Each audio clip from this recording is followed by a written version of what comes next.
Hello, welcome or welcome back to Sapling Tarot. My name is Imogen, and today we're doing an end of year mega tag mashup. I don't know. Of the end of year tarot tag and the end of year reflections tags. I wanted to do both of these tags. Some of the prompts overlap, so we're mashing them up together. Let's do it. Okay, so the tarot deck that I used most this year is kind of no surprises really. It's my working deck, the deck that I use for my professional readings. It's the Tarot of the Divine by Yoshi Yoshitani. I really love this deck. It's full of folklore, myths and legends from around the world. I like the art style, I like the colour palette. Yeah, I mean, I've talked about this deck a million bajillion times. So if you've been around these parts before, you know that this is the deck that I work with most of all. And so because that's just like a little bit of a given, I thought I'd give you my like runner-up most used deck, which is funny, I've watched a handful of these VRs. Who am I kidding? I've watched loads of them.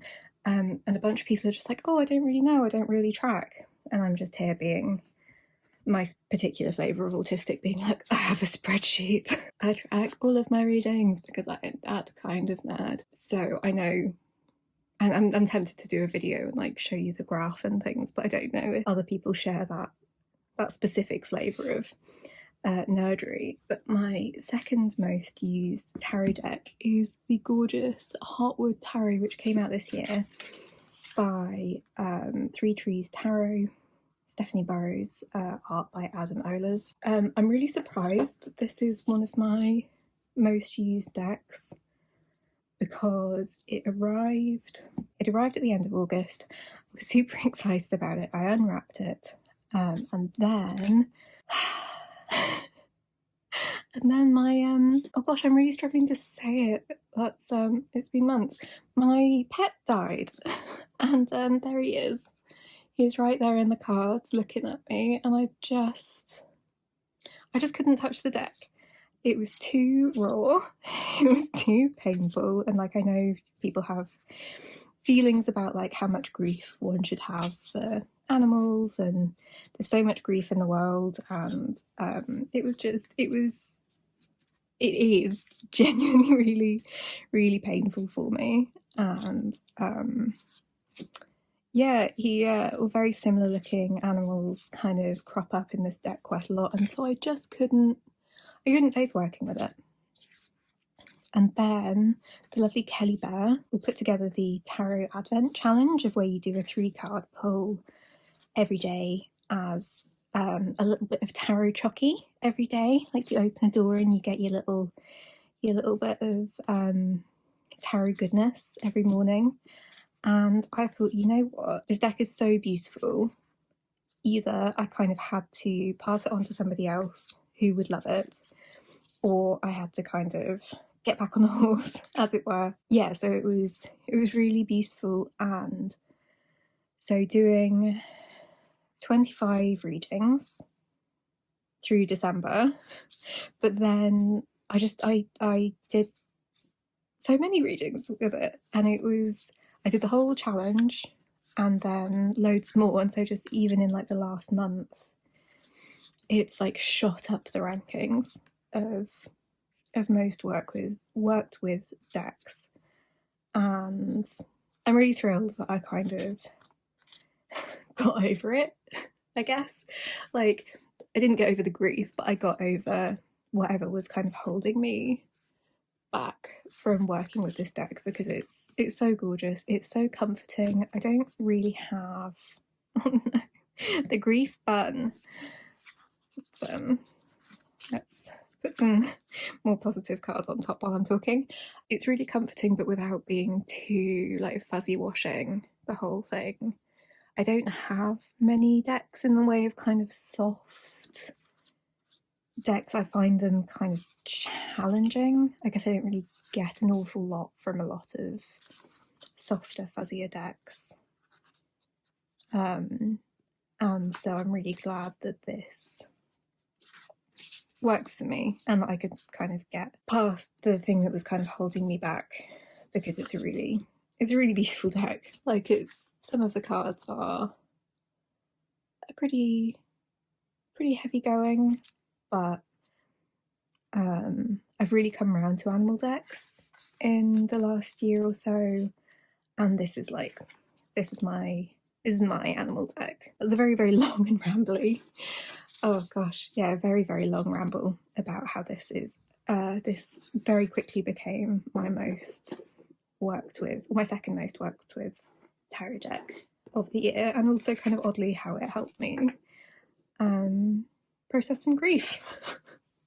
Fun. Okay, so the Oracle deck that got the most play this year, I suppose, isn't like totally an Oracle deck, but I mean, I don't really know what, it doesn't really have a category, but it's by far the most used deck of cards that isn't a tarot deck in my collection, and this is the Magical Guidance cards by Anna Astral Lady Tarot.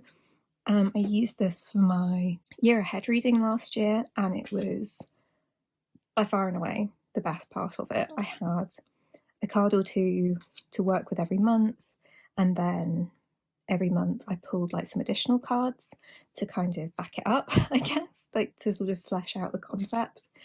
And it's been really lovely. I've done it again for this year.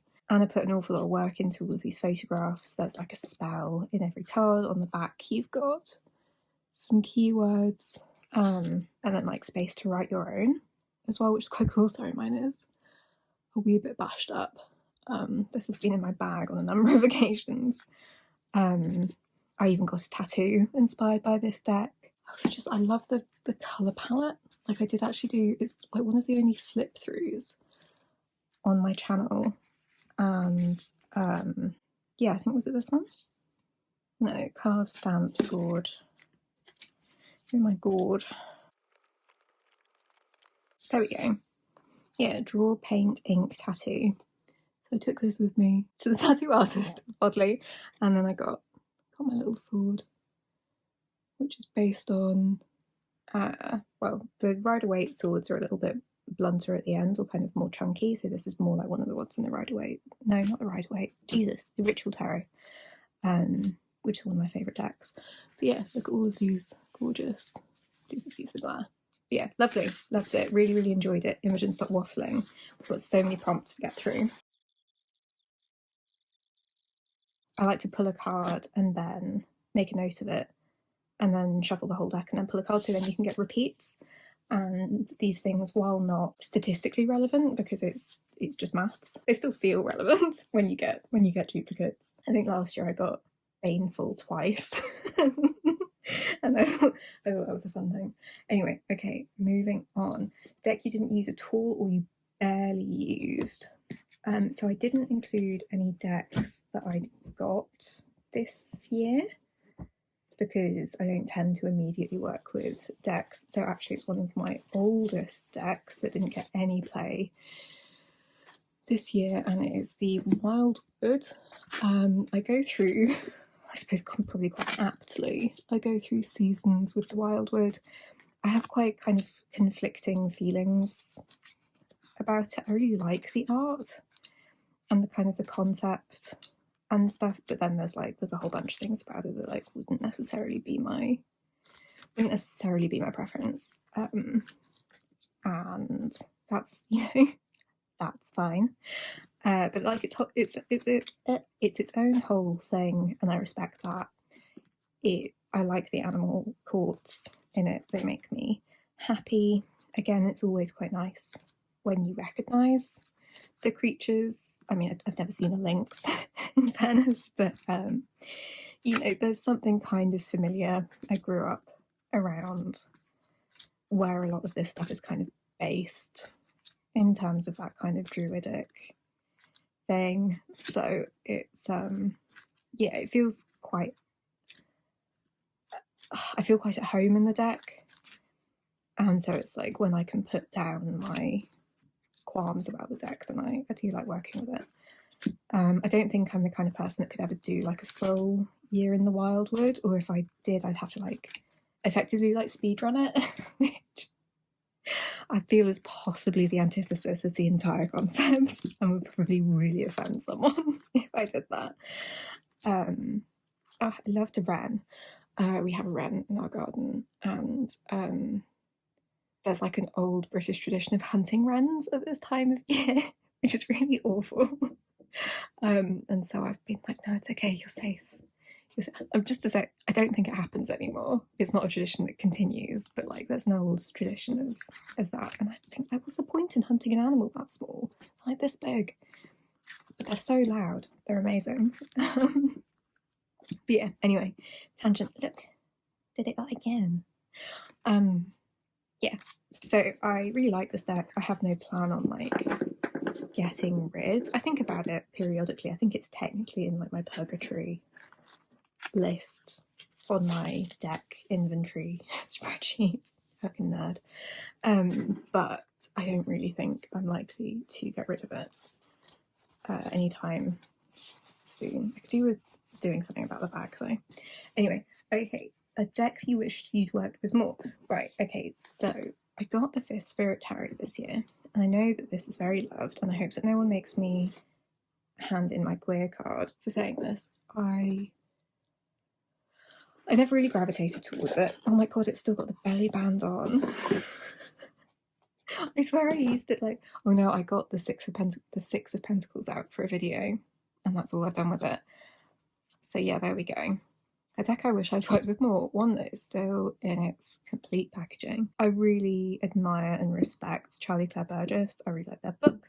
I really like the other deck, which may or may not be mentioned in a moment. I am yet to be grabbed by this. I bought it because, you know, I think this is one of the very few decks that I have ever bought because, not to sound like a fucking hipster, but like because people I know love it. And not just as in like kind of like, well, everyone has it, so I want to have it kind of way, because I get that with the Wild Unknown, like just the classic Wild Unknown deck, but I know that I wouldn't use it, so there's literally no need. So even when I see it on Vented or whatever for a $5, I'm like, no, I don't need it.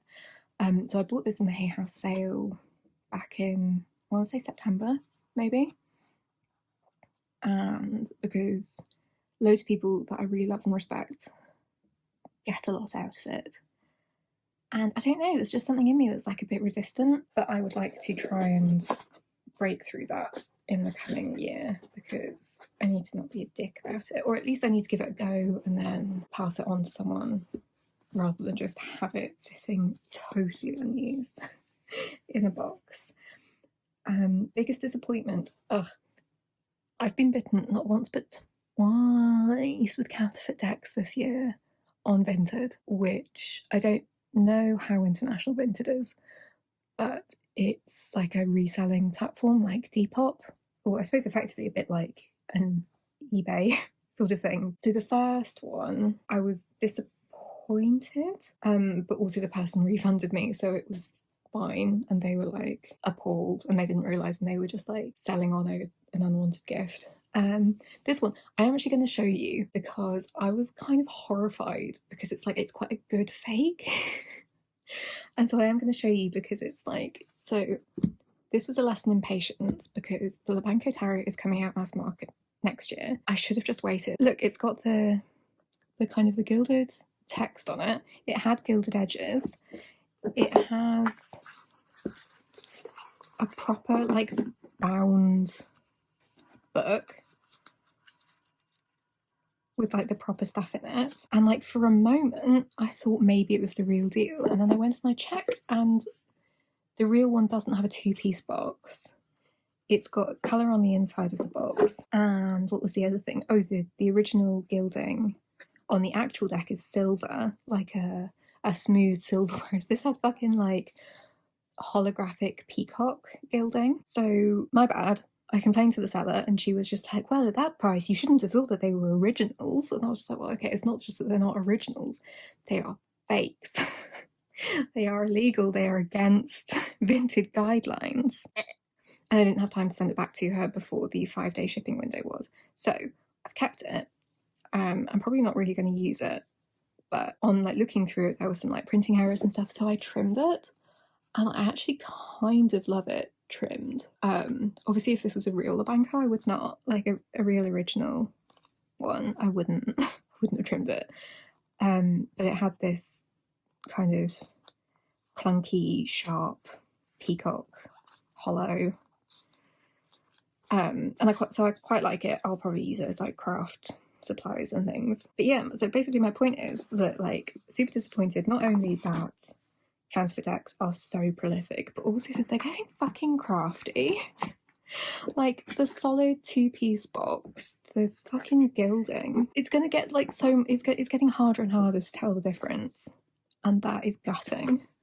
So that's my big disappointment this year. Not like specifically a deck, well, specifically this deck, which is an absolute tragedy, but like counterfeit decks in general, and the fact that they're like getting better. And also, I think one of the reasons that I didn't catch that it was fake to begin with was it feels like such a niche deck to be counterfeiting. Like, what? What an odd thing. Anyway, all that to one side. We move. We do better. We try and not fall for shitty resellers, but like, not to harp on any further, the vast majority of my collection has been bought secondhand. I wouldn't be able to afford the decks that I have if I hadn't bought them secondhand or from like second sales or whatever. Like, there's something slightly wrong with most of the decks that I have, and I love that. I hate that counterfeit decks are a thing, and I'm going to have to be super duper vigilant going forwards, even more so than I already am. Right, okay. Finally finished harping up. My most recent addition is the Forgotten Legends Tarot by Velga North. So up my alley. This was one of these fun things where someone offered to buy me a Christmas present, and I didn't really do Christmas particularly, but I was just like, well, if you really want to, then here are some options. They had like a specific like theme in mind, like they wanted it to be Scottish or something, and this was tenuously linked. It was this or Under the Oak or Witch Sister, I think, were the options I gave them. It's so much fun. I'm really enjoying working with it.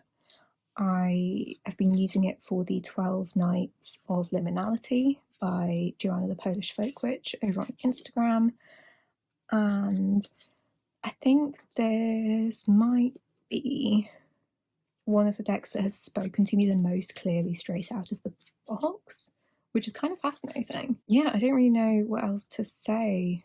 It's got these cute little bits of kind of spot gilding on the mages. It's just really beautiful. It's a PDF guidebook, which I don't love.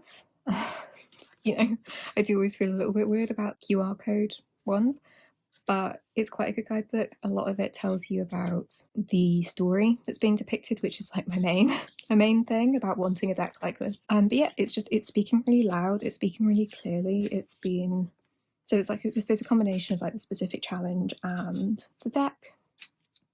A lot of it's very familiar, but then a lot of it is stuff that I don't know, and it's gorgeous. I'm just having a really good time with it.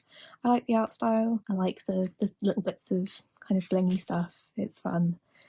I think it fits neatly into my collection, and I'm having a really good time with it. Okay, so the next prompt is the deck that isn't your usual style, and this is the only prompt that I've not chosen a deck for because I don't know what my usual style is, and if I'd got too caught on trying to answer that question, I wouldn't have been able to film the video. I don't know what my usual style is, and so I don't know what would be not my usual style. My favourite deck pairing, I don't do a ton of deck pairing, certainly compared to a lot of folk on these here tarot tubes.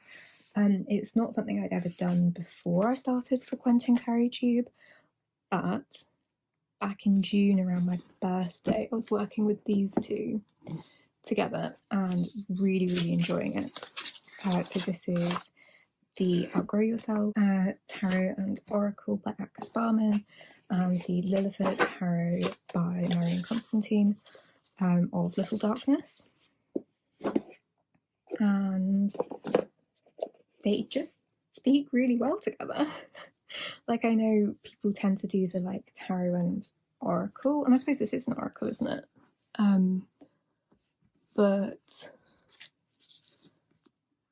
yeah, I don't know, not my usual thing, but they just speak really, really nicely together. I liked pulling cards from each and then finding the equivalents in each deck, and it just worked really well together for me. I know that Cassie over at A Riffle in Time puts these two together with the Akasbarman Oracle, which has pale background, and the Reclaim Oracle, which has mostly black backgrounds, by the same creator. And they make like the most perfect foursome. And one day I would like to get my hands on the Akasbarman Oracle, and hopefully next year I will get the Reclaim Oracle. And so I may be able to do exactly the same thing. And maybe that will be me. I'll become like super deck pairer extraordinaire. I also enjoyed using the Goddess of Love with the Tantric Dakini this autumn, but I'm halfway through trimming my Tantric Dakini, so it's in like a million pieces and piles and stuff, so I didn't want to show you that, but I really enjoyed working with these together. These are two of my favourite decks anyway, and so the fact that they play so nicely is very exciting. So my favourite deck, mod, bag or any accessory bought or made was pretty easy, because I did I was going to say a deck swap and I was going to say a skill swap, and it was neither. I swapped a deck for a skill with the aforementioned lovely Kelly Bear, and she made me the most delightfully delectable, delicious pouch for my Game Marseille. It is just incredible. Kelly Bear is just what a wizard with the colours, the velvet ribbon. It's so unbelievably spot on with the colours. Let's see if I can find, yeah, there we go. Look at it with the blue and the mint and the pink and then the little rainbow. Can you even? So that was an easy choice to make. Yeah, I did keep the box as well because the box is cute. But I'm just blown away by Kelly's craftsmanship all the time, and to have a gorgeous queer deck in a pouch by a gorgeous queer maker is just fantastic and makes me very, very happy. One day, when I have squillions of money, all of my decks will have Kelly Bear pouches, and I will be the happiest being in the world. Okay, favourite deck backs. I don't know, maybe the Lillifer, but I'm very excited about these particular deck backs because it's a deck that I've wanted for ages and ages, and then they were having a warehouse sale, and so I actually have it in my hands. So this is Freeborg's Tarochi, I can't remember, and I just think these backs are exquisite. I love blue and white, we'll get to that in a minute. Blue and white is like my favourite colour combination. Is that true? Do I want to say that? I don't know, I find it very soothing. A lot of my belongings are blue and white. A lot of my house is blue and white, in fairness. I just think they're stunning. I have a lot of beautiful deck backs, in fairness, but I remember the first time I saw these, I was just like dribbling at them, and they are just gorgeous. Thrilled and excited to have these beautiful, beautiful. I mean, imagine that's like a tablecloth or a pillowcase. Oh, amazing. My favourite. Speaking of blue and white, we're on to a deck with a great theme. And so I've chosen this baby, the Cerulean Sequence by James R. Eads. I was absolutely beside myself when this was launched. I've wanted one of his decks for, I don't know when the Green Glyphs collection came out, but I remember watching someone receive like a PR bundle of all of them, and I was just blown away by that whole collection. I still am. I still think it's just unbelievably beautiful. At any point that I've seen it in stock anywhere, I've never been able to choose out of the Tarot, Oracle, Lenormand, or Rune decks which one I wanted the most. And obviously I couldn't afford the whole bundle, so I've just never actioned any of it, which is something I mean, it's not like a struggle, but it's something I really struggle with like collections. It's like the Seasons of the Witch Oracle things. Like, I'd need to have all of them, and I don't want all of them, so I couldn't afford all of them, so like I'm never going to buy any of them. Does anyone else feel like that? I don't know. Anyway, the theme of this is numbers. It's a numerology oracle. I love numbers. There's a fucking code in it, which I still haven't had an opportunity to sit down and crack. It arrived just as I got really busy. The blue pencil drawings speak directly to my soul. I don't know why. I do most of everything in pencil, particularly in blue pencil.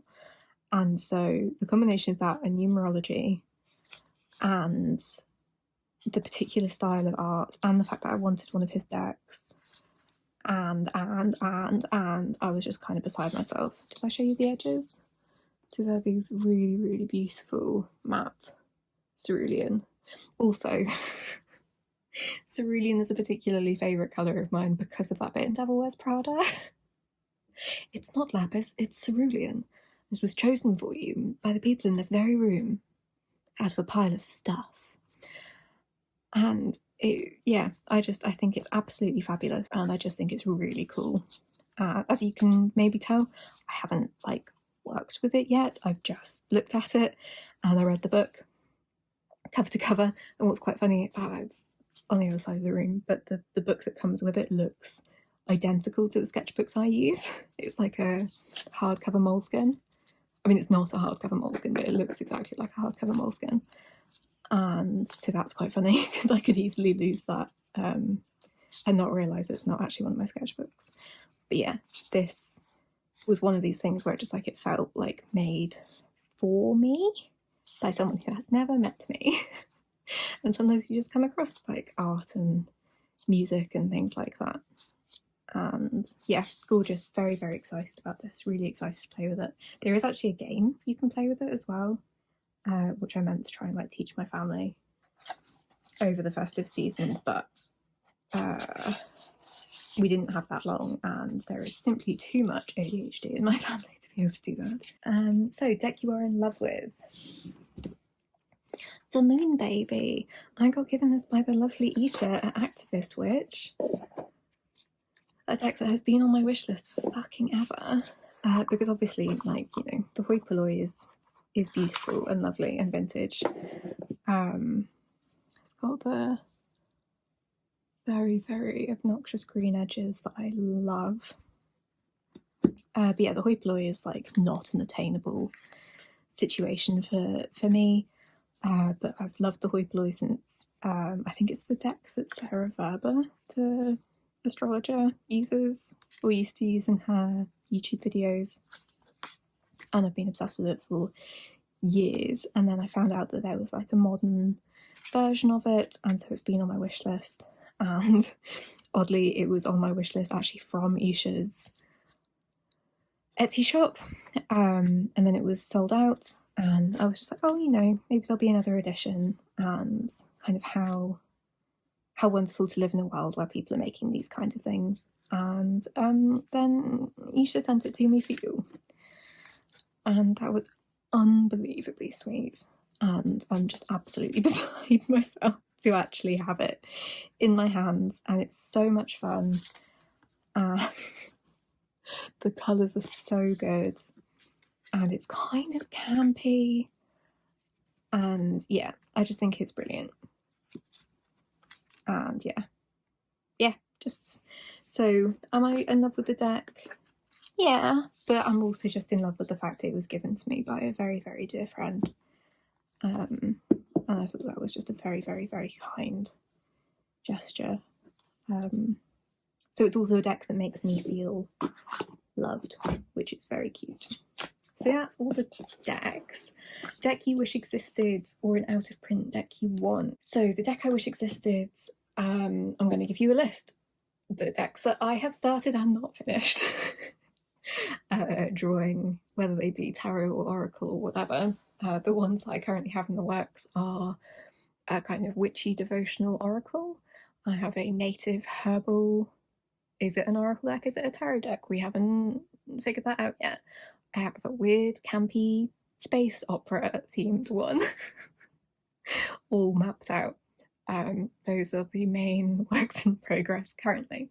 I'm also excited for Sylvie's Tarot Magpies Oracle, as and when that becomes a thing. Very exciting.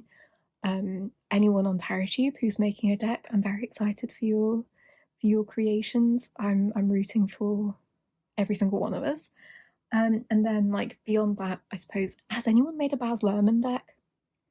Like Moulin Rouge, Great Gatsby, Romeo and Juliet, spangly, theatrical, camp, glittery deck. Like, that's, if I knew how to make that, like, that's not really the kind of, that's sort of what I'm aiming for with the space opera deck, but like, I'm artistically not skilled enough to totally make like a Baz Luhrmann thing happen. Yeah, I would like that, please. I don't know, I never saw The Greatest Showman. I can't even remember if that's a Baz Luhrmann, but it's like a similar sort of look. Or I haven't seen Elvis yet because I don't know. Also, speaking of like film people, has anyone made a Wes Anderson? That feels like that would be a home run. Like the color palettes and symmetry, and that feels like something that must have been done. Please let me know if either of those have been done. I would like to look at them, please and thank you. A tarot or witchcraft book that you enjoyed this year. So I watched Laura at Aquamarine 18 do the end of year reflections, and they mentioned Red Tarot, which I think would probably be my answer, but because I didn't want to duplicate, I thought I would mention this one. If you've been around these parts before on my channel, you've probably already heard me bang on about this book, so I will try and keep it brief. This is 78 Acts of Liberation by Lane Smith, a wonderful individual. The way that I can best sum this up is, like, I think a lot of us have been struggling with feeling kind of a bit impotent in the face of, oh, what was that word? Polycrisis? In the face of polycrisis. And there's only so much introspection and inner work that we can do until it just sort of starts feeling a wee bit futile if it's not changing anything in the world. This takes your tarot practice and gives you actionable things that you can do with it. And I don't think I had realised how badly I needed that until I read it, and I was like, this is what I've been looking for. I think I talked about it in my first Witches for Palestine video, not the book, but the concept of wanting to take what's quite a kind of self-reflective, introspective activity and turn it into something bigger than us as individuals. And then magically this book appeared. And so I highly recommend it. I also highly recommend Tarot for the Hard Work. I also recommend Red Tarot. There are a lot of people doing some really, really wonderful and impactful work in this space, making it more radical, I guess. There's Radical Tarot, there's The Next World Tarot by Christy C. Rode, there's probably people that I'm forgetting to mention, and then there's those people in the kind of witchy space as well, if that's your bag. There are things that we can do, I suppose, is the underlying message of, if you're feeling hopeless, there are things we can do. Which card sums up this year as a whole? Or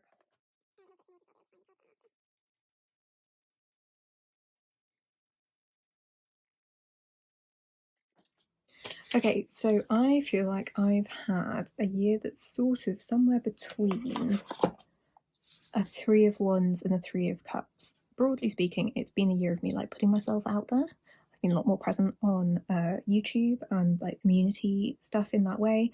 I've made some like IRL friends this year, as well as online or URL friends, and it's just been amazing. I think for the first time in many years, I've had more of a sense of direction and kind of, dare I say, even like purpose, maybe this year. Like, all of this is obviously couched in the fact that, you know, poly-crisis, genocide, environmental collapse, all of this horrific shit that's happening everywhere, at home, abroad, that we are complicit in, that we have to witness. It's like this whole, what a shit show. I've been feeling more able to take an active part in things this year than I have done previously, and that has felt good, I guess. So that's where this kind of embarking on something and relationships combo comes in. Tarot practice reflection. Not a ton has drastically changed in my practice. I do what works for me, what generally makes me happy.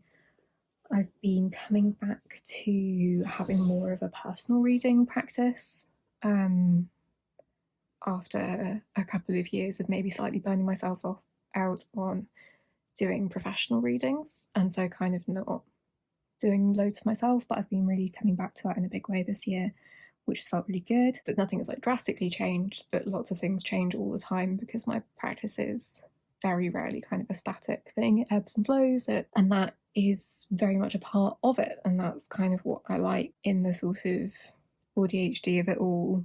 I was talking to Thai Constellation about this very morning, about balancing the ADHD and the autism with the novelty versus routine and structure. And so my practice is as long-standing as it is because I accept that it changes all the time. And so that's what I've been doing. Favourite video you made on your channel?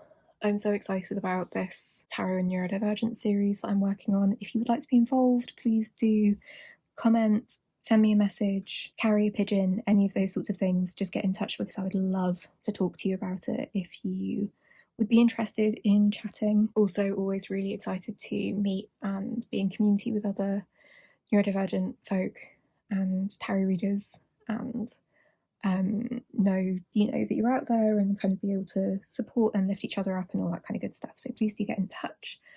I've absolutely adored having these conversations. I've had like a flurry of these kind of, I really hesitate to call them interviews. If you watched any of them, you'll know why. It's very meandery. They're just chatting. I've had a flurry of them over the kind of festive break because people have been off work, and it's been really busy, but it's been filling my cup so deeply to be able to have these conversations, and I'm just really grateful for all of you.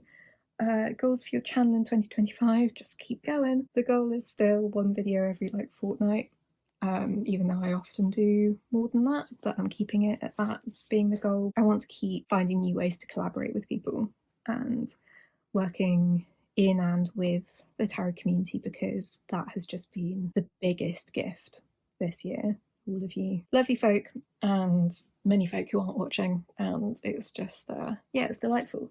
Okay, pull a card for the new year. Collective card 2025. I don't really do collective readings, and it feels like a lot of pressure to put on one card.